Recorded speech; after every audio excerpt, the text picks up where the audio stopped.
Well, we're nearing the end of this very unusual 2020, and for most, it's been a year of many lows. It's been somewhat of a roller coaster of emotion, with uncertainty, the inability to have clear expectations, false hope, and then disappointment. But as we get to the end of 2020 and as we approach Christmas and think about the years ahead, much of the focus now is around the ability of an effective vaccine to come and protect us from the virus. There's some sense that there's great hope that the vaccine will be able to help us overcome the adversity that we face this year. But despite the hope that there is in the vaccine, there are questions. Will it be effective at suppressing the spread of the virus across the world?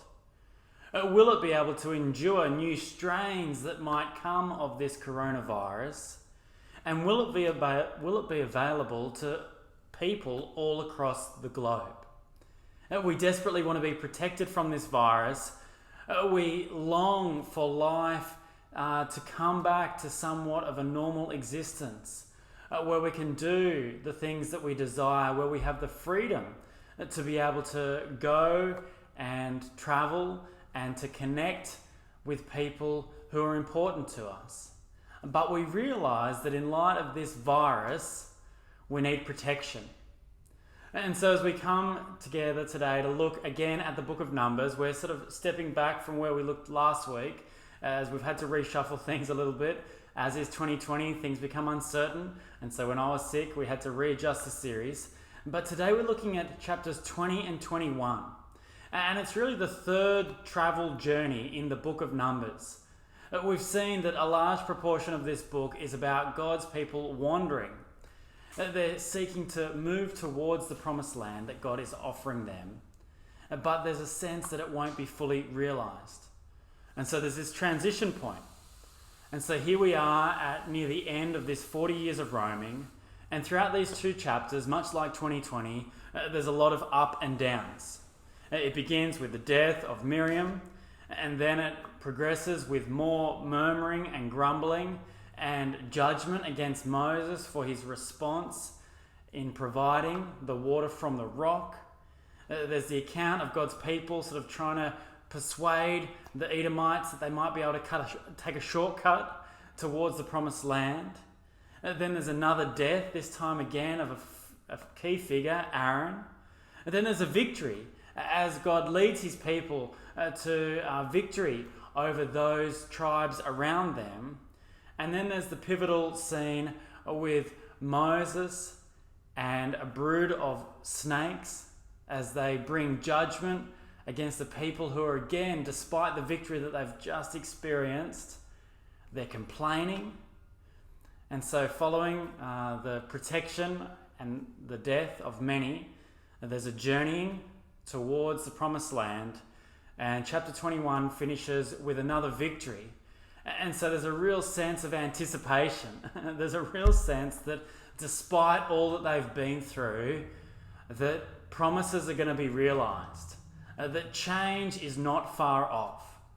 And so there's much that we see in these chapters that sort of really gives us a sense of the kind of similar emotions and expectations that we're feeling now. And the real emphasis that we're going to look at today is the way that God protects his people in the wilderness.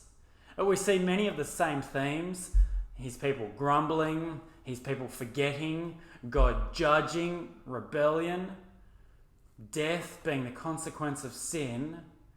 But today we're going to look specifically at the way that despite all these realities, God continues to protect his people and God continues to execute his plan. So let's look back at each of these and just unpack them a little bit more. Chapter 20, verse 1 gives the short account of the death of Miriam. Now, Miriam at this point has been the leading female protagonist in the story, and so it's appropriate that her death would be recalled. She's played a significant part in God's people journeying towards the promised land. But this brief description is again a reminder that the current generation won't enter the promised land. And again, this death is to be a foretaste for the rest of that generation who are still living that this is their end. This is what they are going to experience. And it's helpful for us to just stop and pause on this, because our world tries to hide death. We want to romanticize it or minimize the effect of it. Death is ugly. Death is a consequence of rebelling against God and his plan. And so death is God's judgment against sin. So after this brief account of the death of Miriam, in chapter 2, verse 3 to 13, we see another similar account. It's almost like just repeat is going on with God's people. There's a murmuring, there's a complaint. Again, it's about the lack of food. And so the approach is towards Moses and Aaron to provide food, to provide water. And in chapter 20, verse 3, they quarreled with Moses and said, "If only we had died when our brothers fell dead before the Lord. Why did you bring the Lord's community into this wilderness, that we and our livestock should die here? Why did you bring us out of Egypt to this terrible place? It has no grain or figs, grapevines or pomegranates. There is no water to drink." Again, there is a looking back rather than a looking forward. And so Moses responds. He's been given an instruction by God about how he is to provide for their request. The instructions that God gives to Moses is that he is to take the rod, and that he and Aaron are to gather the people together. Then he is to speak to the rock, which will then yield water to quench the thirst of God's people. But what we see here with Moses is that he sort of takes a little bit of God's advice, but then he changes and takes some of his own initiative. What he actually does is he takes Aaron's rod, he assembles the people, so tick, tick, so far, but then he speaks to them harshly, and he strikes the rock twice in verses 9 to 11. And this is Moses being impatient, and you can get a sense of it. He's impatient with God's people, he's sick of their grumbling, and he just doesn't listen to all of what God has instructed him. He takes the initiative. And because of that, judgment falls on him.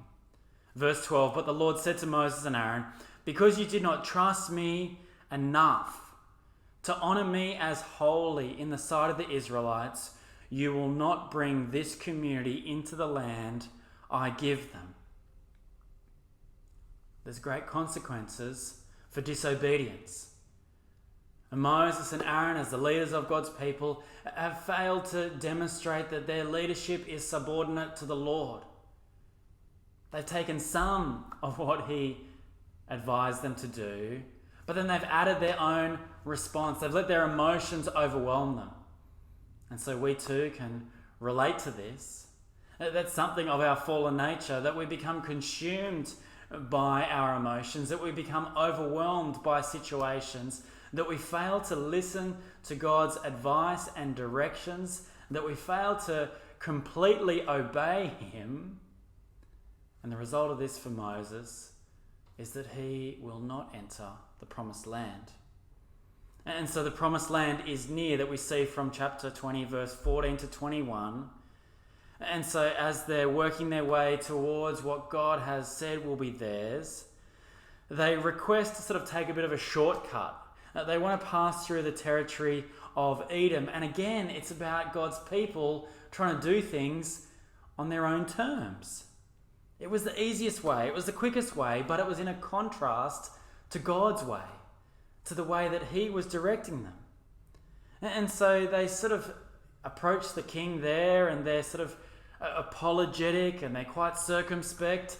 They say, well, just let us take this shortcut. We won't disturb you. It's not a picture of them being able to triumphantly enter into what God is providing them. It's about the kids sort of trying to sneak through just so he saves a little bit of time. They're going to pass through this land like they are intruders. The response is in the negative. Verse 20, again they answered, "You may not pass through." Then Edom came out against them with a large and powerful army. Since Edom refused to let them go through their territory, Israel turned away from them. Again, it's a great picture of living life according to our own plan. We think there's an easier, a quicker way. We think we can outsmart God. We think it doesn't really matter. But again, we see here God's people hit a roadblock when they seek to take their own initiative, when impatience overwhelms them. And from chapter 20, verse 22 to 29, things get worse with the death of Aaron. Like Moses, Aaron will not enter the land. Another reminder that sin leads to death. And we read from verse 27, Moses did as the Lord commanded. They went up Mount Hor in the sight of the whole community. Moses removed Aaron's garments, put them on his son Eleazar, and Aaron died there on top of the mountain. Then Moses and Eleazar came down from the mountain, and when the whole community learned that Aaron had died, all the Israelites mourned for him 30 days. This is a significant position that Aaron's held as Israel's first high priest, and so there's a succession required, and someone needs to fill this role. There's communal mourning at the death of Aaron, and again, it's a solemn picture of where God's people are at. Sin leads to death. Rebellion, taking their own initiative, a denial of God's plan, it means that you can't participate in what God has prepared. And so for Aaron, despite the contrast of the great saving work that he's done, the key role that he's had as the high priest, promises won't be fully realized. And so then moving into chapter 21 is a real contrast, where we see from verse 3, the Lord listened to Israel's plea and gave the Canaanites over to them. They completely destroyed them and their towns, so the place was named Hormah. This brief notice records Israel's first victory over the Canaanites, and it's going to herald the introduction of a new era. The fulfillment of God's promises, where God's people will inhabit the land that he's prepared for them, is close to being realized. And we see here how easy and quick it is when life is lived according to God's plan. Rather than seeing roadblocks that they'd experience when they were trying to take shortcuts in their own initiative, as they walk in obedience, as they're led by God in the timing and direction that he's prepared, things really pan out for them. But again, from chapter 21, verse 4, we see how quickly things change and how easy it is to forget. They travel from Mount Hor along the route to the Red Sea to go around Edom, but the people grew impatient on the way. They spoke against God and against Moses and said, "Why have you brought us up out of Egypt to die in the wilderness? There is no bread, there is no water, and we detest this miserable food." And then the Lord sent venomous snakes among them. They bit the people, and many Israelites died. The people came to Moses and said, "We sinned when we spoke against the Lord and against you. Pray that the Lord will take the snakes away from us." So Moses prayed for the people. The Lord said to Moses, "Make a snake and put it on a pole. Anyone who is bitten can look at it and live." So Moses made a bronze snake and put it up on a pole. Then when anyone was bitten by a snake and looked at the bronze snake, they lived. Again, we see history repeating. We see how quickly they forget God's goodness and God's power. And we see here the problem for the people is that they grow impatient. Literally, they lost heart in God. And so they speak against him. There's this attitude of disdain towards his plan. And they're dissatisfied with his provision. They say that this food is worthless. It's not what they think is sufficient or worthy of their needs. And so again is this pattern of rebellion that leads to death. But again, God is there. And particularly what we're going to focus on today is God's protective hand in the midst of their rebellion. At the same time that God is judging sin, he is also desiring to offer protection.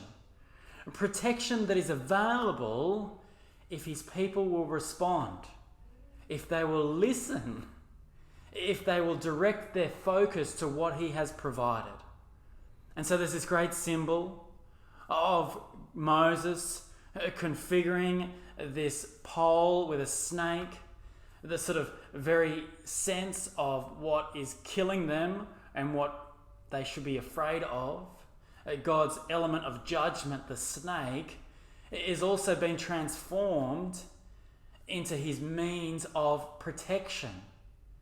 And so for any who simply look at what God has provided, if they look at what is in Moses' hand, they will live. Now, going on from this very terrible state where not just one of the key figureheads dies, but many thousands of this generation, the tempo in chapter 21 really quickens from verse 10 to 20 as they journey round Moab. And so again, there's this sense that the promised land is near. And so there's various poems and literature that sort of describing the upbeat nature, having been protected by God, again in this really clear and somewhat confronting way. I hate snakes. It's sort of a picture of my worst nightmare. God's people who have been protected, who had looked at the means of salvation, are now approaching the land. And in chapter 21, verse 21 through to the start of chapter 22, there's now this great declaration of their victory against more opponents. And so the expectation is high. God's people are near the reality of being able to realize the fullness of what God has provided. But they're not there yet. And so that's where we leave it today. And so let's just have a sense of trying to get in the skin of God's people here as they're in this roller coaster journey, as the end seems near, as they have looked forward to and have experienced somewhat of God's protection, similar to us as we approach 2021. And I guess the heart of God's people as they're in this place, the great danger that they experienced and they demonstrated and that we should be wary of, is the sense of being impatient. You see, I think it actually does sort of perpetuate when there is lots of progress. When things are happening, we sort of just get on this roller coaster and we think that taking a shortcut is okay. We think that the finer details don't really matter. And that's really what seems to be happening for God's people there. But there's a sense that they're caught up in what might be soon to be realized, and they've forgotten that they're still in the wilderness. And I wonder whether their impatience is caught up with the fact that there's somewhat of a drain of all they've experienced in the past. Whether just the hardness of life in the wilderness is starting to weigh them down, that they start to think, oh look, God's just got too many criteria. Let's just sort of get the vibe of what he's saying and we'll just go with it the rest. But again, impatience over small things can lead to complaint and a lack of appreciation in the fullness of who God is and what his plan is. You see, the way that God gives protection with this very visual effect was to leave them with a profound impact, a strong memory about how life is to be lived. Life is to be lived with a right perspective that we are all susceptible to sin. This disobedience, this disdain towards God, this manifests in a whole range of ways, but ultimately it requires God to bring a just judgment. And that's really what these snakes were about, showing that judgment against sin is a reality, that all are susceptible to sin and all need saving. And so just as strong a mental image, can you picture it for one of those people who have looked up at what Moses is holding, this pole with the snake on it, which, incidentally has become sort of the figurehead for medicine for generations since. that the impact that should have had on that next generation, that they would be aware of the significance of sin, but also God's ability to protect. And now for us, all these years later, post-Jesus, there's another stronger image that comes, isn't it? And it's John 3:14. And just as Moses lifted up the snake in the wilderness, so the Son of Man must be lifted up, that everyone who believes in him may have eternal life in him. Again, this is God's picture to the whole world, not just to the Israelites, not just to that generation. God's picture that sin surrounds all of us. That judgment is his right response against sin, and that judgment is death. But if we look at his provision, if we look at his Son, then we can be protected from sin, that we will be saved from death, that we can have life. So friends, if sin just sort of permeates life and that we are all susceptible to it, it's helpful for us to stop and reflect about where that might be manifesting in our life. And so perhaps a question for you to stop and think about is, what are you feeling impatient about today? What is it that you're sort of becoming impatient with God's timing, or the path that God's opening up for you, that you're just sort of wanting to take your own initiative, take matters into your own hands, sort of get the gist of God's way, but insert and modify some of the details that might just progress things a little bit more towards your liking? Impatience is a great danger. It can lead us away from God. It can distort our perception of him. Perhaps similarly, what are you finding yourself speaking against God about? What are you angry towards God about? What is it about the things that he's provided to you that you think are insufficient for the task? Maybe it's your physical state. Maybe it's your relational situations.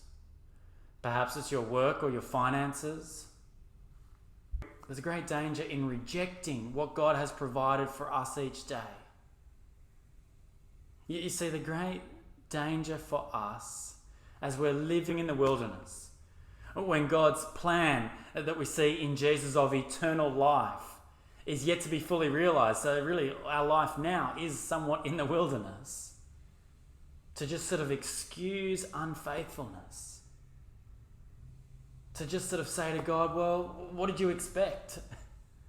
How did you expect me to continue to carry this burden, to deal with this frustration? What else could I do? And there's other times when it can even justify sin because of progress in good things, the things that seem caught up with God's plan. And many people in Christian leadership are caught up with this, that they excuse the means of obtaining good outcomes. They bully people, they undermine, they aren't transparent. God has a better plan than whatever we can imagine. God's plan is perfected and realized in Jesus. It's when we look towards him that we realize that eternal life exists. And whilst it won't be fully realized until the new heavens and the new earth are dawned in, there's somewhat of eternity that lives in us when God dwells in us by his Spirit. Whereas God is trying to change us now as he is catching us and including us in his great plan. You see, the great danger for us is impatience. That can just sort of lead to unfaithfulness. But being faithful when we feel impatient with God's plan is about reminding ourselves that he's been generous to include us in his plan. You see, faith is about being obedient to his order rather than just justifying our own actions. So when we feel frustrated with the provisions that we have, It's not about just sort of justifying our grumbling or putting a little disclaimer like everyone does first world problems. So I sort of know that it's code for I know that I really shouldn't be complaining about it, but I'm going to complain about it anyway. Why don't we just sort of give up that rhetoric and genuinely reorient our focus to appreciate the present worldly blessings that God has given to us? That we would look forward to and anticipate future eternal blessings that God has promised to us. Rather than getting caught up in this perpetual and contagious attitude of grumbling and impatience, what if we became a community that was caught up with thankfulness and appreciation and demonstrated patience and contentment with where we're at? Maybe we're single and we'd love to be in a relationship. Maybe we're married and we perhaps would like to be out of it. Rather than thinking about the alternative, or what would it look like to be content with what God has provided, to live by obedience? Perhaps a helpful reflection question for you to share with others at home today is, when have you recently experienced God's protection? God's protection against yourself, against your own sinful heart, against your own grumbling or impatience? When has He given something that was ultimately timely for you to remember the bigger picture, that because of Jesus you are caught up in something that is going to bear fruit, that something is significant, something that will not disappoint? Friends, as we conclude 2020, as we look forward to 2021, we need to not be just caught up in the coronavirus world. We need to have a bigger perspective on what's happening here, to know that God has provided real protection from our greatest threat, sin.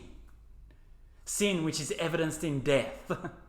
Death that this world wants to hide, romanticize, or minimize. You see, sin is offensive because it lies in our heart, and we don't like it because it judges us as being guilty. But ultimately, sin is the thing that's ruining this world. It's ruining ourselves, it's ruining our relationships, it's ruining God's purposes. Friends, the good news is that He is faithful. He's faithful to His promises, He's faithful to His people, and God is able to protect. He's shown that by coming into the world and offering Himself. Friends, let's keep our eyes fixed on Jesus, and knowing that in Him is present blessing, as well as a future eternal reality. Let's be secure as people who live with a God who protects.